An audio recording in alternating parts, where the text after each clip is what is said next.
On this episode, Copa started because it was the first original musical made for television. Okay. That was Barry and Dick Clark and I went and met with Bud Grant, who was running CBS at the time. And Barry said, well, we want to take the song Copacabana and turn it into a 2-hour musical. And Bud said, okay. And that was about the end of the deal. from the coveted corner booth in a little bar at the center of the Coachella Valley universe, welcome to another big conversation with Patrick Evans and Randy Florence, presented by the McCallum Theater. Visit McCallumTheater.org or reach the box office at 760-340-2787. Gentlemen. Ladies and gentlemen, we welcome you back to another big conversation at Little Bar, our little podcast that we host right here at Little Bar in Palm Desert, California. My name is Patrick Evans, and I'm very pleased to be here today with my co-host, Mr. Randy Florence. Are you really pleased to be here with me today? No, but I'm selling it. Last week was rough. Yeah. What is this, Rodney Dangerfield? Oh, I tell you, last week was rough. I'm glad you're here. I'm glad we both made it back. Anywhere. That's right. Hey, I get to introduce our guest today. Well, yes, you do. And a real feather in our cap, I think, for this podcast. Yeah, well, I'm pretty excited about this. Sitting across from me right now, we have Garry Kief. Garry is the CEO and president of Stiletto Entertainment. But most importantly in the Valley right now, you were just recently named as the chairman of the McCallum Theater, correct? That's right, Randy. Congratulations, Garry. Well, hold your congratulations. Let's see how it goes for a while. So tell us about how that came together. Harold Matzner, who's been the chairman for 13, 14 years, that I've known for probably 20 years, called me up one day and said, so you're going to become vice president for a few months, and then I'm going to resign, and then you're going to become chairman. And I said, who is it? It's good to have a succession plan. Yeah, because that's kind of the way Harold operates, like, hold that thought, Harold. And then it went before the board, and fortunately, not a lot of people showed up, so they voted me in. Just barely a quorum. Had a quorum. Yeah, both of them said yes. Now, you also have been working with Harold on the board of the Palm Springs International Film Festival, which also has had a recent leadership change. Yeah, that was also kind of out of the blue that Harold decided he was going to become, well, I guess he's chairman emeritus of both organizations now, so he's still involved. He's not walking off into the sunset.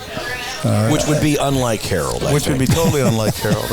A few months ago, he was actually very concerned about his health, but he's had a miraculous recovery, and I think he's got more energy and smarts and involvement now than he's ever had. Well, that's really welcome great news, because we've all been worried. It's been known that he has had some struggles, but it is official. He did send you. You said he sent you the gavel. So sent me the gavel. Yeah, for the McCallum. It's glued in the box, so I can't use it yet. Sword in the stone, trying to pull it off of there. He didn't do it personally. I think he was probably afraid I was going to hit him with it or something. So, now talk a little bit about your background and what brought you here ultimately to the Coachella Valley. You were a television executive. I worked for ABC TV, for about 4 or 5 years. And did I read that you were the youngest GM at ABC, 27 years old? Yeah, long time. It was a long time ago, but yeah. I had a background in marketing. I worked for initially for Bank of America and then for Kaiser Aetna, which was a big real estate development company. And ABC recruited me to bring me into what they called their Scenic and Leisure Attractions division. And they had some amusement parks and it was called Smithfield, New Jersey. It was kind of like their version of Knott's Berry Farm, a 1700s village back in New Jersey. We had the ABC Entertainment Center in Century City. So they brought me in as GM in the Entertainment Center, and then I worked on marketing on the other projects. A couple water parks down in Florida. Wiki Wachi. Never could get that on a T-shirt, right? Or say it after a couple of drinks. That's right. Yeah. Come get your Wiki Watch. But I did that, and the project in Century City was just losing a bundle, And it was kind of the pet project of Leonard Goldenson, who was the chairman of the board and the principal stockholder of ABC. And I was doing everything I could in order to try to make money. And one of the things that happened was, this was so long ago, before people were buying branded merchandise with logos and everything on it, that didn't exist yet. And people would come up to us, and there was a strike, and we all had to fill in as cameramen, and they'd come up to us and want to buy our ABC official jackets and stuff like that. So I started... at my guys, we were printing that and selling it at the ABC Entertainment, totally against all the corporate policy. And I always remember, because Leonard came, he was based in New York, but he came out to the West Coast every once in a while. He said, Gary, show me what you're doing here. And he came down the elevator, and I had my guys build a retail store, called it the ABC Superstar Store, full of Frisbees and everything with the ABC logo on it. What a great idea. Well, it could have been my demise, because he had all these uptight lieutenants with him who were, the guys that say you can't do that. The guys that say you can't do that, and that's not the corporate logo policy and everything. And they were all ready to see me be, tarred and feathered right there. And Leonard walked in the store, and he gets a big smile on his face. He said, "Where'd you get all this stuff?" I said, "Mr. Goldenson, I'm trying to do anything I can to make money for you, sir." And I said, I had it all made. This stuff is great. I want 50 of everything. Send it to my office. I'm giving it out for Christmas presents. And I could see all these guys just go, all of a sudden they became believers. Well, it took them a while. So you kind of invented merch. Well, it kind of feels like level, it. I feel like that. Yeah, those $50 T-shirts your kids buy? Yeah, I know. Blame me, dude. Oh, way to go, Gary. Well, you owe me a couple of $100 then. Yeah.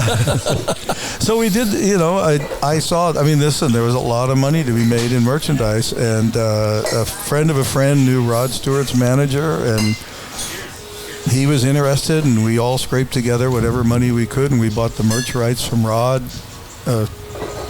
He was a fascinating guy. I think he had been run over by people who had promised him royalties. He didn't want a royalty. He wanted a check up front, and that was it. Which, I told people, Rod Stewart put me in business, because if I'd had to pay him a royalty, he would have made about 3 times what I gave him as an advance, or as a flat fee. And so that grew, and then real quick we added Barry Manilow to it, and we added... we had Diana Ross and Stevie Wonder and Melissa Manchester and Juice Newton and John Mellencamp, and we had about 15 or 20 major mainstream acts, and we were doing all their merchandise. And that is under the umbrella of Stiletto? Yeah. At the time, we didn't call it Stiletto for about 5 or 6 years, and we merged some other companies together, and we pulled a name out of a hat. Truthfully, we were going to call it Triad because there were 3 companies, and I called my friend Arnold Rifkin, and he said, "Don't do that." He said, "I'm merging my talent agency with another one, and we've already registered the name Triad," which Triad became actually part of William Morris eventually. So we did the concert merchandise for all those guys, and then maybe about the following year, we were on the road doing... these big outdoor amphitheaters, which I don't know what. Glen Helen would be the closest one here, and like the Greek Theater in L.A. Right. And in those days, there were no merchandise concessionaires. It quite often was the 2 truck drivers who. More often than not, we're both named Bubba, and they'd make a deal, and they'd say, "You guys can have the merchandise, right?" And that's how you get paid. So that you'd go to a big venue like that, and there'd be 2 guys with a folding table selling bad T-shirts out front. And I went to the Jimmy Niederlander, who owned a lot of those outdoor amphitheaters, and truthfully, not knowing any better, I said, "Let me come in, and we'll do all the merchandise concessions. And it's all done on consignment, so we'll sell it. We'll give money back to the act who owns the rights, and we'll give money to the Niederlanders."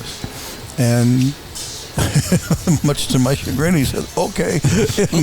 And so we set up merchandise concessions. We had, I think, about 15 different buildings around the country, like the Pantages in L.A. and the Greek Theater and the Wilshire in L.A., And we had the Pacific Amphitheater and Toronto and Baltimore, all over the country. And a couple in Germany, 2 in England. Wow. It was wild. It was an all-cash business in those days, no credit cards. And we always one of the services that we provided was we had centralized accounting. So all the money went into LA, and we did reports and accounts and checks. And we had one artist who didn't want to take a check. He had probably about a 30-year relationship with the IRS that wasn't going in his direction. So he sounds like Willie Nelson. I'm not naming names. I didn't say anything. Was he high? And I remember he was playing the Greek theater, and we would hire like high school teachers to be the manager, and we'd get a lot of college kids to work the booths because these are all mostly summer venues. And the kid who was running the place, he calls me at like 2 in the morning, and he said, "I don't know what to do." I said, "What's the matter?" He said, "There's 2 guys outside the door. They won't leave unless I give them cash." Oh. I get my attorney, my tax attorney buddy on the phone. He says, "Well, now just take a 1099 and go in and have him sign this." I said, "You don't understand. He's not signing anything. He wants cash." Bubba wants his money. He wants to leave. There's 2 guys. They may or may not be armed. I don't think those are water pistols. The bottom line is he got a bag of cash. I said, "Don't worry about it. We'll report it, and they can do whatever they want to." They were fun days. So we talk about wild west of very much. It really was. That's a pretty sophisticated business now, but you guys were really in the infancy of it. Yeah, it became. Yeah, I mean, we eventually got to computerized accounting and all that kind of stuff, and did report everything. But we did that maybe 20 years, probably up till about 10 or 15 years ago, and then it turned into the record companies got involved. They bought up a lot of the concessionaires. There were like 2 or 3 other guys by that time doing the same thing. Because they saw how much money was. They saw how much money, and then as what often happens sometimes when big business gets involved, and they all lost money, and then they all sold off the rights again, and it's gone back and forth a few times. But we were there in its infancy, and it was a lot of fun on both things, on doing the road concessions and also doing the permanent concessions at a building. I don't know if you've ever a lot of places now, they use like a black anvil case that opens up, and it's the display. We actually have the trademark on that. We created that a long time ago. We let the trademark run out because it's like, it's not worth spending a fortune. Who am I going to sue? Hey, that's our trademark. Big deal, so. Hey, I want to go back to the path that got you heading this direction. So, born in Houston, I read? Grew up in Houston. Up in Houston. Yeah, moved there when I was 2 weeks old. So, not by my choice, I mean, but, yeah. You weren't the driving factor. I'm going to Houston. I'm out of here. I'm out of here. My first 2 weeks have not been fun. I'm out of here. Going back to Houston. Well, my dad had been transferred, and my mom, for some reason, stayed in Chicago with my grandparents to give birth. So and then like 2 weeks later, she was on the train to meet my dad and older brother in Houston. So lived there until I was about 6 years old, and then we moved to Covina, which most people know Covina because it's where the In-N-Out is, Barranca, Yep. Well known. Oh, yeah. It's kind of like not West Covina. Because people know where West Covina is for some reason. So I grew up in Covina when... it was all orange groves and horses and hills, and before it was still countryside. Oh, it was still countryside. The freeway stopped in like El Monte or something like that. And it was fun. What did your dad do? He worked for a big company out of Chicago, and he ran the Western U.S. It was they did everything from jukeboxes to cigarette machines to the commissaries at all the movie studios and major plants, in-flight feeding. Vending machines. So you kind of had business in your blood. Yeah. He was quite an entrepreneur, and it was funny. I was thinking about it earlier today when I was driving over here. I looked off and I could see Windy Point in the distance. Where 111. Because my family's had different parts of my family have had homes down here since the probably early 50s. So we used to come down here, and I always remember my dad would go around Windy Point, and he would joke that there were misters up there spraying Valium. all of a sudden, all of his cares and woes about 10,000 employees in L.A. just like, whatever. I don't care anymore. I don't care anymore. I'm going to go sit by the pool. And really, that's what it's always been, I think, for everybody. Well, my wife says the same thing. She's an attorney in L.A., and she says as soon as she sees the windmills, a lot of that anxiety and care and worry about work just melts away. And so that's the magic of this valley. And and it's strange. I mean, I just spent a week in New York, and someone asked me earlier today, and I said, listen, New York's great. I love it. It's fun. You go there for 4 or 5 days. It's energetic and everything. But when you fly into the valley and all of a sudden you see the mountains around it, and I just take a big sigh of relief, like, and all the weight goes away. Just don't tell too many people that. No, well, we don't want the word. More and more of them seem to be finding out. Well, that's true. So when did you make this your headquarters, permanent home base? It was probably about 20 years ago, 22 years ago. I thought that my career was kind of in a dip. Barry's career, he thought, was kind of slowing down. And we said, well, we love Palm Springs. It's funny. We should probably mention at this point that Barry Manilow is your husband. Yes. I thought that was a given. Well, you've referenced it, so I just thought Where you been? throw Under that a in. rock? Barry who? I have some of his records. We thought in fact, he asked me earlier how I met Harold. So came down here. I thought everything was going to slow down. I joined the tennis club, which, that not as posh as it is now. I mean, it's kind of a dump. Spencer's was I tell people Spencer's didn't exist. It was a Formica counter and 2 old lawn chairs out in front. Right. And I played tennis 3 times a week, and I'd go. It was so cool because I'd go over there. You had to play doubles, and I'd just sit there, and somebody'd come along and say, "Hey, kid," and I thought, "Want me to play doubles?" I thought, "Where else can I be kid?" We're moving here. I'm 50 years old. They call me kid. I love it. You were fresh meat in this town. Yes. But the thing was, those old duffers, they were magnets. They wouldn't even move a foot either direction. You couldn't get a ball past them. Somehow, it's just like you returned the shot and it went right to them, and they'd just kill you. They were great. They were fun guys. Gary, I was like 22, and I played in a singles tournament against a gentleman who was a club player, and he was in his mid-60s. Yeah. And I was like, I'm going to wipe this guy off the court. He beat me 6-0, 6-0. I barely touched any of his serves because they were moving in so many different directions. The really sad thing is I invited 8 or 9 people to come watch the match. So it was pretty quiet afterwards. But God works in strange ways, and he got you. He did. Karma backed over you. Now, you went to USC. Yep. What did you major in there? Majored in journalism. Okay. I thought I was going to be an on-air newscaster. You made the right choice. But then you made the mistake of going to college. Well, that's always a drawback. No, I made the mistake. Right before I graduated, one of the guys in class with me came in one day. He was all excited because he had gotten a job at the LA Times, which is like the holy grail, right? To come out of journalism school in those days. And I asked him how much he was going to make, and I was making more money as a part-time ride operator at Disneyland. And I said, maybe journalism isn't my future. There is a lesson in that. And I wasn't going to get the job that job was gone.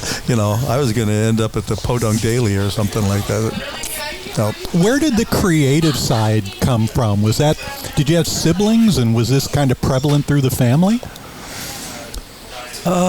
Yeah, I mean, I have an older brother who's actually worked for me forever. He just retired a few years ago.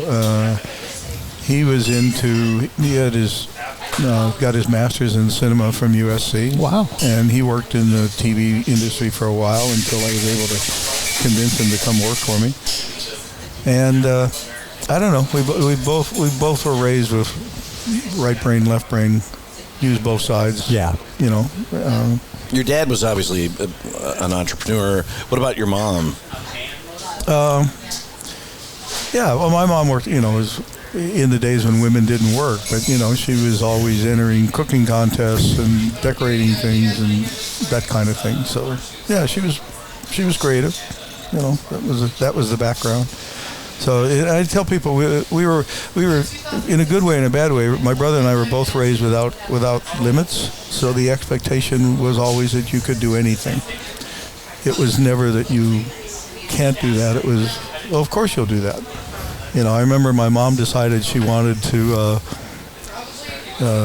They had a swimming pool put in the backyard, and she wanted a brick patio and a cabana and all this kind of stuff. And my dad got a Sunset magazine book on how to build a brick patio and handed it to my brother and I. Good luck. Here you go. I'll order the bricks. Here's some bricks and cement. And we built it. I mean, if sometimes I think if kids aren't told no, then maybe they expand and they learn how to do all kinds of things. Yeah, when you're not told you can't do it, yeah, you have no reason to think you can't. So. Yeah, and I was thinking about it the other day. I was talking at the McCallum, speaking with the gal who runs the education department, and I was telling her how, I remember when I was in 7th grade, we called a culture class. They picked 40 kids, and every day we went to, this was summer school for like 6 weeks. Every day we went over to the school. They loaded us up into a bus, and we went to some different, I guess, experience would be. We went to the Laguna Arts Festival. We went downtown to the Music Center. We went to Padua Hills. We went to Millard Sheets Gallery in Claremont.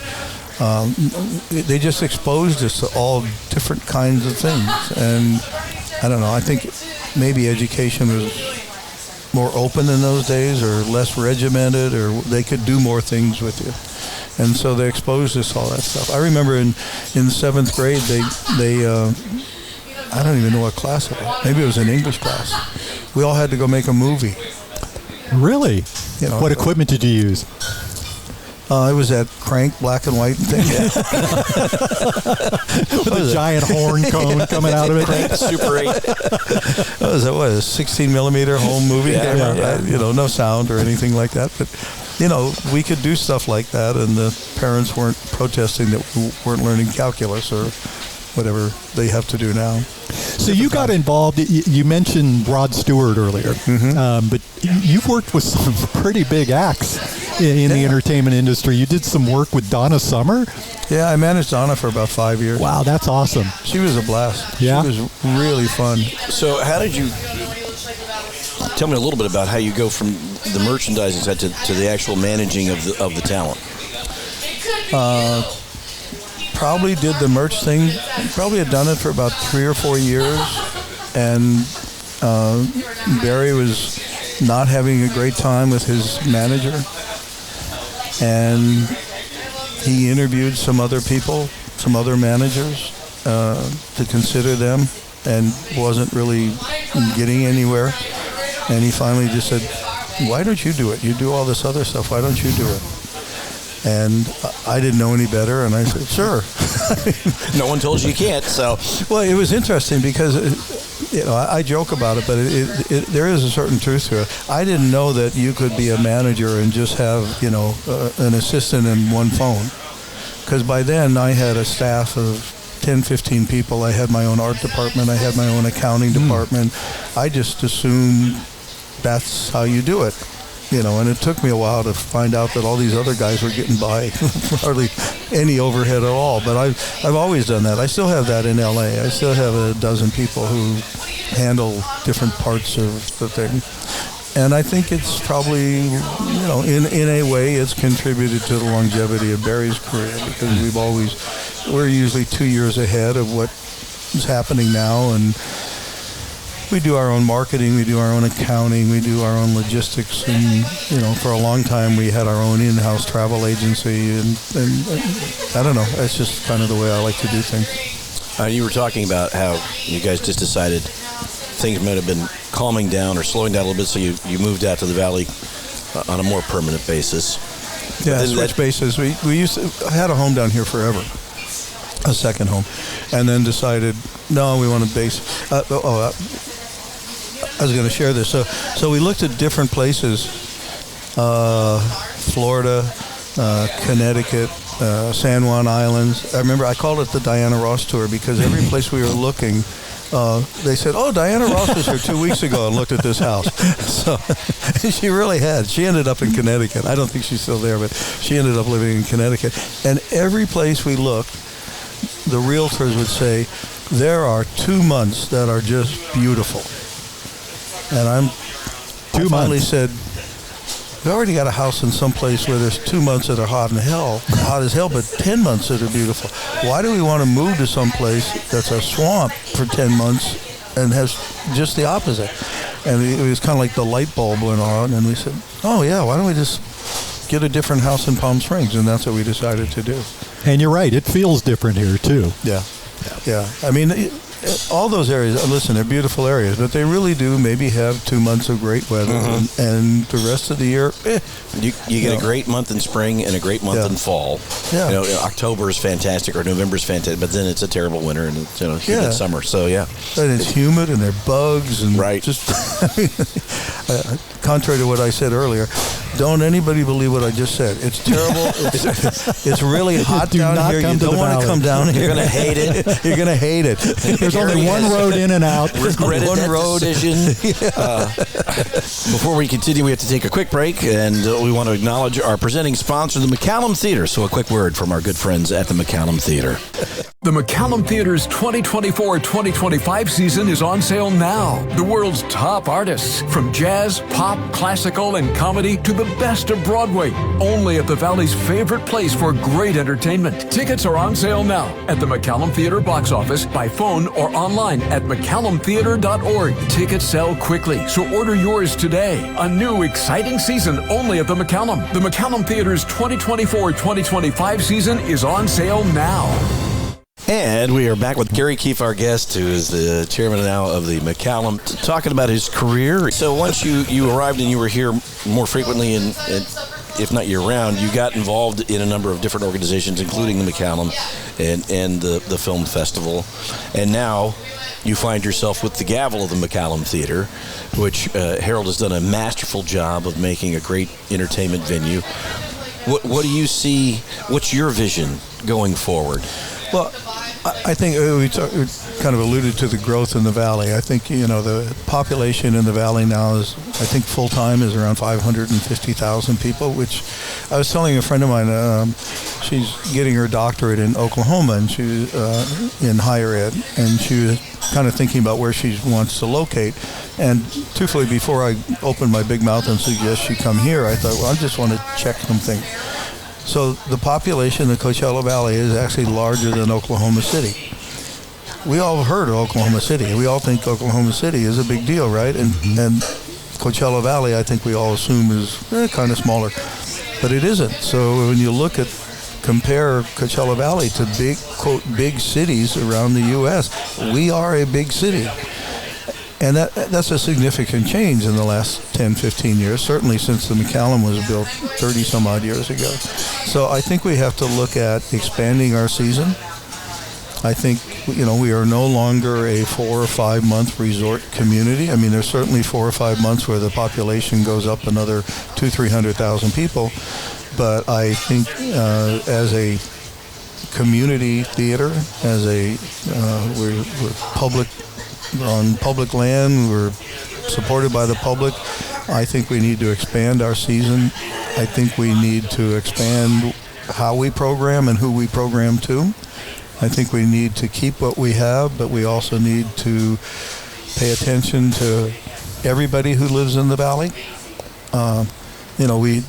Harold has done truthfully a masterful job in the 14 years that he's been chairman of taking the theater from they were struggling every year to raise enough money to keep the lights on.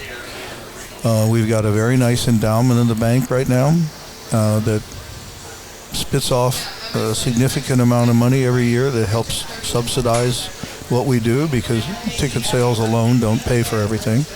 They pay for about half of the expenses. So and that's pretty good because a lot of theaters don't even derive half of their operating income from ticket sales. Right. And listen, a lot of theaters, COVID put a lot of theaters under. Out of business in terms. And the McCallum didn't. We were able to keep a lot of people on payroll, and granted, we got PPP money and we got Save Our Stages money, but still, we were in fine shape. So I don't want to change what we have. I don't want to take any risk that would hurt what we managed to put aside. But I do think we can expand cautiously and cater to different markets in the valley. You talked a little bit, you mentioned the education wing of the McCallum. Mm-hmm. And I know Kaisa, and she's been a frequent guest on Eye in the Desert. Yeah, she's great. She's terrific. Yeah. And I think a lot of people don't know how much educational outreach the McCallum is doing. I think that's a great area. Kaisa's done a fantastic job, but there's growth there as well. I think Kaisa and I have had that conversation because I'm a big believer in that, and I referred earlier back to culture class that I took when I was in 7th grade, and what she does is expose kids to the arts. And you can't appreciate the arts, you can't dream about being in the arts, you can't support the arts if you've never been exposed to them in the first place. And she gets kids who would never have that opportunity and gets them to see what modern dance is like or what music is like. And I think we need to do more of that. I think it's the future of theater and the arts in our country is only by exposing young kids to them. You're developing the future audience. I mean, those are the kids that will go on then to bring their kids back to the theater and buy the tickets. And I think we've seen where that hasn't happened. If you look at the symphonies in the United States, most of them did not do a good job of passing interest and support of the symphonies to the next generations. And it's kind of a shame because symphonies are shrinking and going out of business. And a lot of symphonies in small and mid-level towns just don't exist or barely exist. Yeah. And the big city symphonies thrive, but that's about it. Is there a tie-in to the Manilow Music Project with all of this? Or tell us a little bit about that, if you wouldn't mind. Well, that started whenever it was, 20-some-odd years ago, because one of Barry's good friend and a doctor down here asked him one day, he said, "Hey, my daughter plays the saxophone. You got an old sax in the warehouse?" And, this is from a middle-upper income school in the Coachella Valley, and the question was, well, what do you mean you don't have... They needed a saxophone. You need a saxophone. So Barry said, he told me, he said, why don't you call the music teacher and find out what they need? So I'm sorry, I don't remember the name of the high school right now, but so I called this gal and said, what do you need? And she gave me a list of, I remember it was like $15,000 worth of instruments. And she said, very apologetic, if there's anything you can do to help us out and da-da-da-da-da. So I told Barry what they wanted. He said, let's just buy all of them. So we got all the instruments That's that they needed. That's a big number for a school, but... Well, I mean, you would have thought we gave them $1 million. Because nobody does that. They don't have the budget or anything. So then we got on this kick, and we said, well, let's call all I think there were 22... maybe high schools and middle schools in the Coachella Valley, and we asked them all to give us a wish list. And we have friends at Yamaha Music at the time, and we said, they, gave us a great deal, and we gave them all the instruments.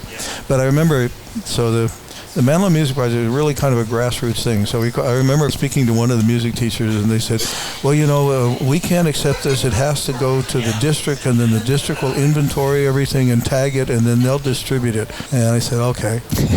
Nobody's ever going to see it. That's not going to happen. Bureaucracy, once again, killing a great idea. So we did a big ceremony at Palm Springs High School. We had 4 or 5 trucks, and I brought all the gang, my staff down from L.A., and they all got in the trucks, and we called the teachers. We said, okay, we're dropping off the instruments at 9 o'clock. Well, they got to go. I said, there are going to be boxes on the sidewalk. You can either come pick them up. Do what you want with them. And that's what we did. Of course, once we told them that, they were all, yay, because they knew, well, I don't want to put down the school districts, but they were much more optimistic that they would end up with the instruments they needed if we just handed them to them rather than go through a year of going through the system. Anytime you have to, every time it passes through another set of hands, it gets more complicated. Yeah, and there's less. Yeah, right. The numbers diminish. I grew up in an Italian family. That was always true. My allowance, dinner. Well, everybody had to take a bit. Everybody right? got a cut. Hey, Vinny didn't get his cut. Right. And he wants it now. All of a sudden, I don't get a meatball. So this is how that works. So this would be a real mistake if, in my relationship with my wife, if I don't ask you this. Yeah. You did some work with Fleetwood Mac. Can you tell me about that? Oh, they were fun. And what time frame was that? We did Tango. What was it? Tango in the Dark? Was that the album we did? Tango in the Night. My buddy, who was a lawyer, called up and said, "Hey, would you meet with John McVie? He wants someone to manage him." And I met with John, and that was probably about a 14-year relationship with John. And I had a business partner at the time, and first we figured out that Fleetwood Mac is technically owned by John and Mick. Really? They own the name, they own the company, the underlying company, and all that. Now maybe that's all changed now because that probably ended about 10 years ago. So the first thing we did was we put out Fleetwood Mac, but it was only John and Mick and 4 other musicians, but still they sounded close. And then they sold 5,000 tickets a night, played around the U.S., played in the U.K., did a very successful tour. And then somewhere along the line, we got Stevie back, and then we got Lindsay back for a tour and kind of put the whole thing back together. We did a TV special or a HBO special with them and did 2 or 3 albums at least while we were working with. But they were fun. They were just... Was there ever a time when you just kind of sit back and, from that kid that went into USC to go into a journalism major, and all of a sudden you're sitting there in front of Mick Fleetwood and John McVie and eventually Barry Manilow and Stevie Wonder and Donna Summer. Did it ever just seem unreal to you? Every day. Truthfully, every day. Yeah, like a dream. Yeah, it was nothing that I projected, but I find it, I'm grateful. It's been a really fun ride. I remember we did on the night before Clinton's inauguration, they did a big concert. I think it was called the Senator Dome or the Arena out. It no longer exists in D.C.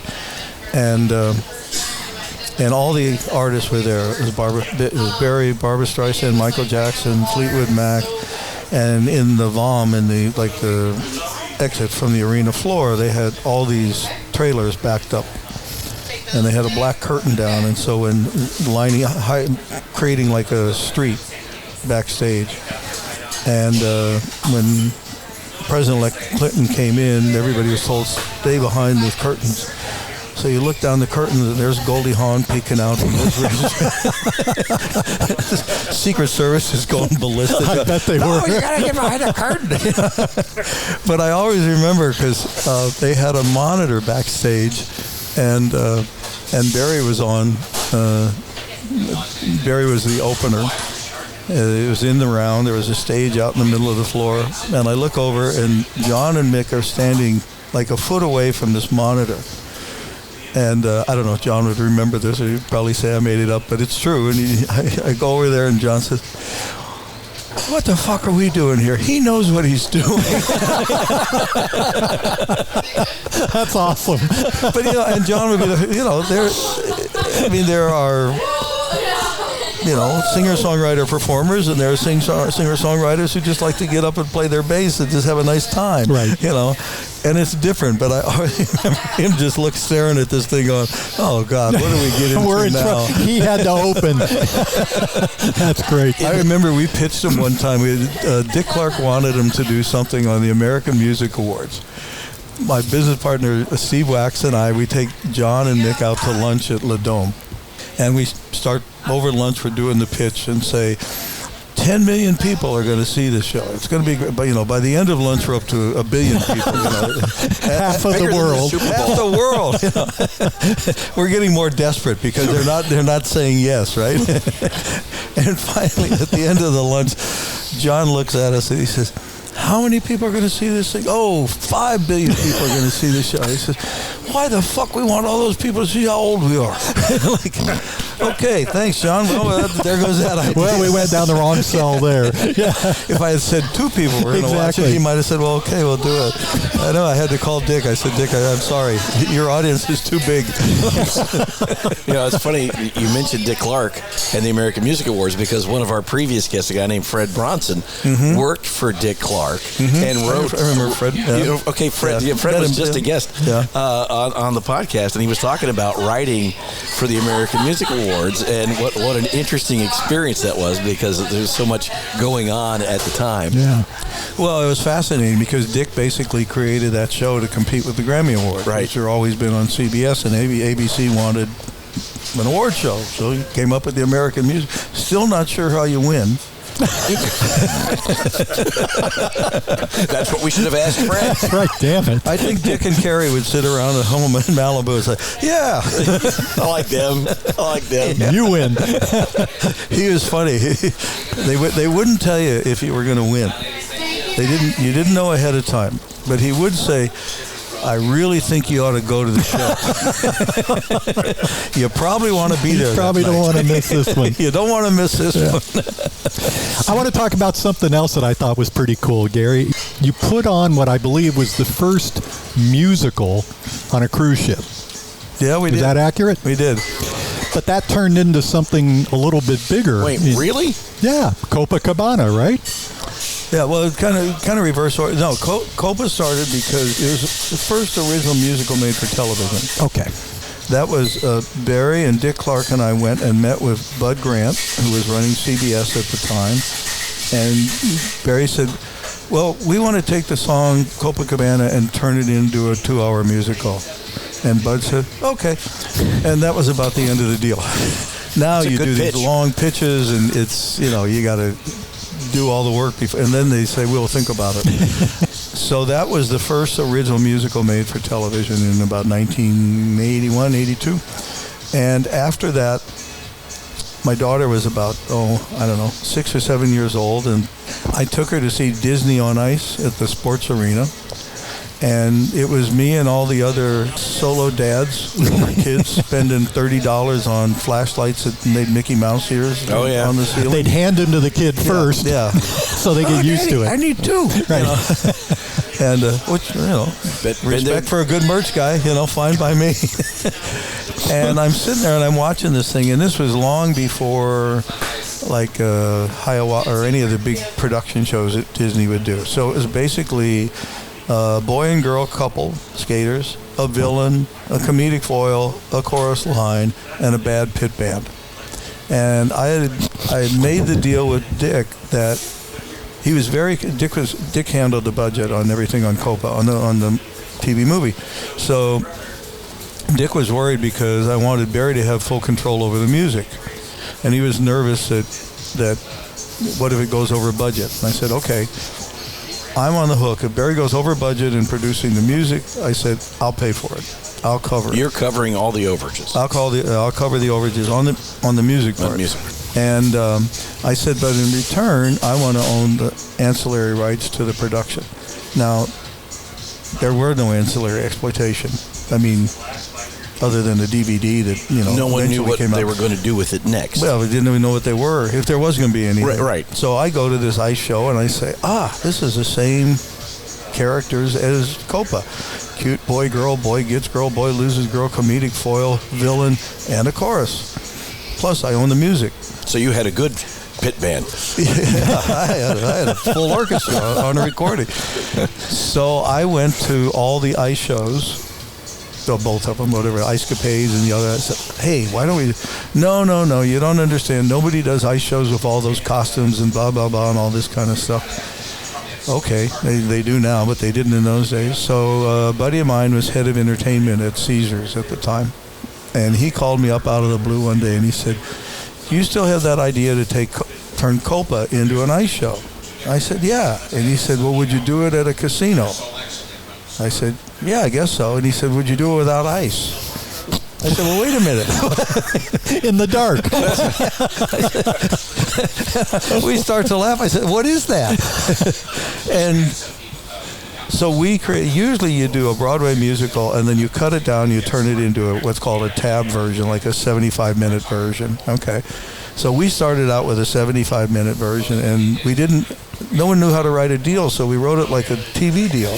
And it was a 13-week, in those days, TV deal, a series deal. It would be 13 weeks. If it didn't get canceled by a certain day, it automatically 13 weeks. So that was the deal, and we put it into Caesars in Atlantic City. And it ran Barry directed it. It ran for 9 months. It sold out. It was a big hit show. And then from there, we took it to London. And it went on the West End for a little over a year. Then it toured. Then it came over here, and we did another deal with Pittsburgh Civic. And then by that time, an outgrowth of all of this was this same buddy had moved from Caesars and moved to Holland America Cruise Lines. And they had 3 ships at the time. And he said, Dory Sanchez was the choreographer. She went on and did a lot of shows at Cher. She did all of Cher's live shows. And she was a choreographer in London. And I said, well, we had opening night and had to spend another week. She said, I can't be here because I'm doing the ship show. What are you doing? Turns out my buddy had hired a ship on that a was ship. With a P. It was with a P. Although I later heard that it kind of was, because they fired Dory and they asked me to come in and fix Damn ship show. But then we put Copa. We had a shorter version of Copa that ran on 3 ships for 4 years, 5 years. But we ended up doing all. Holland America kept growing. We had 15 ships. We had 20 kids on each ship. They learned. My brother and I would write shows. Hello Hollywood, hello. Here's to Las Vegas. Let's hear it for the movies. You know what this. You know what they are, right? Yeah. Oh yeah. And so we did that for 22 years. We had all their ships and kids all over the place. And did you take a lot of cruises during that time? I did. I originally went on one. We call them schmooze cruises, because it was when they launch a new ship and all the bankers, everybody who financed it would go and say hello and thanks for coming kind of thing. And the first time I went, I thought, oh God, what has happened to me? I'm on a ship with a buffet and a chocolate extravaganza at midnight, right? This is my worst nightmare. This is hell, and I'm living in it. This is hell. I do T-shirts for Rod Stewart. I manage Barry Manilow, and I'm on a ship in the middle of nowhere. Wow, my career's really taken off. This is not going up. But this is not something I can talk about at the club. But I remember I had dinner they have like a specialist steakhouse, probably the best steak I had ever had in my whole life. I then found out that Carnival owns ranches in Australia for their own beef. Really? I didn't know that. And I said, maybe this cruising thing isn't so bad. This is kind of nice. The ship was beautiful, nice restaurants, and to this day, my daughter and I take a week every year, and we go on Seabourn, which is their like Four Seasons level branch. And I got to tell you, I saw the light. I'm converted. It's a really nice way to travel and see different parts of the world. That's great. And you unpack once, and you don't slip your luggage through the airport. My wife and I, the first cruise we both ever took together was to Alaska, and it was also the first time she was away from the kids for a full week. Mm-hmm. But it is such a relaxing way to vacation, because you see a lot, but you live in the same room, which is so nice. I want to jump back to today. Okay. In addition to the McCallum, which is going to be an awesome responsibility, and I like what you said about looking at ways to expand. But obviously, the landscape has changed a bit, because we now have the Acrisure Arena, which brings in a different level of entertainment in terms of the size they can accommodate. How do you counter program against something like that? Oh, I think there's a niche for us. Truthfully, I think we've got a little over 1,100 seats. We're not going to compete with Acrisure. We're not going to, they're going to be involved in the new Palm Springs Theater and restoring the old theater. That's 600 seats. Yeah, that's 6 or 8. Yeah, there's a lot of people in there in that 1,000 seat pocket. Like the Patti LaBelle's of the world. people like that she's not going to play an 8,000-seat arena, and she's not going to play a 600-seat arena. We're not Agua Caliente is what, 2,500? Yeah, the show is 2,500. So there's a sweet spot in there. I don't see the rest of the guys doing Broadway. I think we've done very well with Broadway shows. We just had Come From Away that sold out all 8 shows, which was fantastic. Well, it's a part of the fabric of the community, too. Yeah. Well, I do believe more so than some of these other venues that we're talking about, the McCallum, I think people feel ownership of it. Exactly. The community feels an ownership of the McCallum Theater. Well, and it is. It's our theater. It doesn't belong to anybody else. It belongs to all of us, and I think the people take great pride. Listen, I've seen hundreds of theaters around the world. None are as nice as the McCallum. It's spotless. It's safe. It's, they went probably, maybe not overboard, but they went to the max on making sure everybody was protected regarding COVID. They were one of the first ones to put in a vaccination policy, even for people in the cast and crew and everybody, months before anybody else even thought about it. And I think we all take a pride in ownership. I mean, I'm the chairman, but I live here, and I'm very proud of our little theater. I think it's, it's a jewel box. Gary, I volunteer. I've been an usher there for the first time this season. You're not going to hit up for pay, are you? Yeah, I mean, I'm not eating very well right now. I have some merchandise ideas. Now we know who's been selling the program. I have some Big Conversations Little Bar T-shirts. Yeah, you sell them for $3. You're getting $3 a program. Don't go to door 6 because Randy's there. He won't give them to That's you. right. That's right. You can't even have a program. But my point is that as we all gather up there an hour and a half before the show starts, and you can feel it among the volunteers that's why they're there, because McCallum means something to them, and it means something to the community. And I think that's something that I'm hoping will continue with the McCallum, is the use of the volunteers and bringing them in. Yeah, but they're going to have to wear socks. Oh, that's going to change. Now you have to quit. Can I just paint my ankles black? It'd be a lot cheaper. Gary, this has been fantastic. I was so looking forward to having you on here. And if you don't mind me asking, what's next for Barry? Well, let me see. The New York Pops just honored him at Carnegie Hall a couple of weeks ago. That was a big deal. He's going to do some arena shows this summer. His play, Harmony, opens in Broadway on November 13th, which has only taken us 30 years to, I got to start working on the next one. You got a lot of work to do. I had the pleasure of interviewing Barry a few years ago prior to the performance at the McCallum, and what I really thoroughly enjoy is his passion for the music itself. That's his thing. Yeah. Really, that's his thing. We're going to be back. He's going to do some more shows in December. Yeah. Well, 2 weeks ago was the 40th anniversary of the first time my wife and I saw Barry. Oh, yeah? Yeah. Where was that? Circle Star Theater up in South Maryville, San Francisco. Indiana. No, just south of San Francisco. They were part of the same group. Yeah.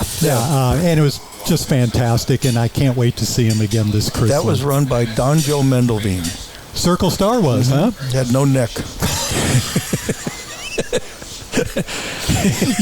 The stage used to circle, and you would see a guy with no neck on the side. You know why Italians have no neck? It's a visual joke. It doesn't go over on a podcast, but that was Anjo. That's the joke. He was a fun guy. This has been a delight. Thank you, guys. We would like a commitment that you'll come back and do this again. Sure, I'll come back. Yeah, after a couple of weeks in the McCallum, you can say, "Okay, I'm going to stick around." Okay, next time though, will you buy me a real drink? We'll buy you a real drink right now. Thank you, guys. Gary, thanks for being here today. Garry Kief, our guest, who is the chairman now of the McCallum and on the Palm Springs International Film Festival board. Just a delight to have you. Thank you so much. Thank you. We appreciate the candid conversation. My thanks to Randy Florence, my co-host, who does a brilliant job. And it was your idea to have Gary on. John was very heavily involved in that. Yes, so our producer, John McCallum. Because nobody's actually ever said yes to me. So that's not true. You've been married for 42 years. And how many kids do you have? One person and he's still hoping she says yes. Well, we slept together twice. We've got 2 sons. That has to be the exclamation mark on this podcast. This is Big Conversations, Little Bar, and keep it tuned right here to your favorite podcast platform because we'll be dropping another episode very soon. We appreciate your listenership. Thanks for joining us on this episode of Big Conversations, Little Bar. Recorded on location at Skip Page's Little Bar in Palm Desert, California, the center of the Coachella Valley universe, and presented by the McCallum Theater, online at McCallumTheater.org. This program is a production of the Mutual Broadcasting System. All episodes are available from BigConversationsLittleBar.com and most major podcast portals, including Apple Podcasts, Amazon Music, and Spotify.